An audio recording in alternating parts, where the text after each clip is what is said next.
everyone, I'm Karen with the Walsh of Karen's Pots and Glass, and I am here to show you another video today on glazing. And this one is marbled technique of glazing. Sometimes some people refer to this as a pour and swirl technique.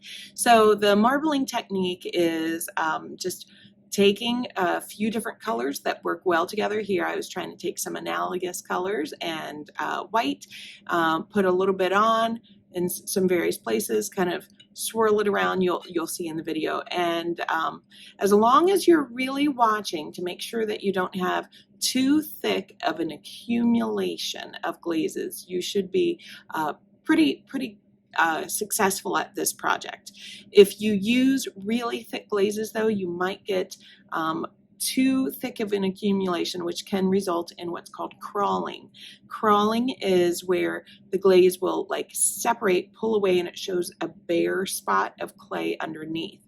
So you want to avoid that. Still have, you know, nice even coverage, but this marbling technique is just kind of a fun technique that some of my kids wanted to try, and hopefully some of you will try too and enjoy it. So drop me any questions that you have below. Don't forget to hit subscribe. Follow me on socials if you want to see some more photos and other tips along the way.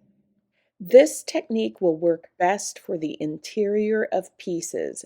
I would not recommend it on the exterior of pieces because it might be really runny and it could stick to the foot on the outside. So I'm starting out with 4 different glazes on this, and I'm trying to be careful to only apply just what I need. I don't want to overdo it because I don't want to create a lot of waste. 2 of my glazes are very stable, and 2 of the glazes have somewhat runny qualities about them. The reason that I'm trying to do kind of a combo of different characteristics of the glaze is I really do want the glazes to be able to do some cool mixing and blending. So I have 2 different shades of blue, a robin's egg, which is Laguna Moroccan sand, and I have a white. I will put the actual color names and the numbers in the video description if you want to see these. But as I do this, I'm trying to keep it wet. Oh, and by the way, I did rinse this plate right before I did this because I wanted the plate to be somewhat saturated so it wasn't going to dry the glazes like super quickly. You want the glazes to be able to continue to run. There I'm just adding a little bit more to the edges because it's not flowing all the way to the edge. Kids, I'm doing this on a countertop, which makes it a lot easier to clean up. Please make sure that you are taking care of wherever you're dripping. But I'm trying to actually create a minimal amount of waste with this. I still have one big area there on the edge where it's just not running. I might encourage a little bit more.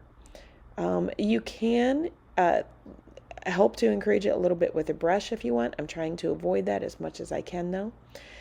Now, at the end, when it pretty much has stopped running, I still will need to get a little bit more in some bare spots. So I'm not even using brushes, I'm just using my fingers. But if you have any areas that are super thick, take a paintbrush and just kind of like pull it a little bit to try to thin it some. So I keep rotating it to try to prevent any one specific area from getting super duper thick. I just want to make sure that the glaze is trying to be as smooth in application as I can. And here again, I'm just taking my fingertips to just kind of fill in some of the bare edges there.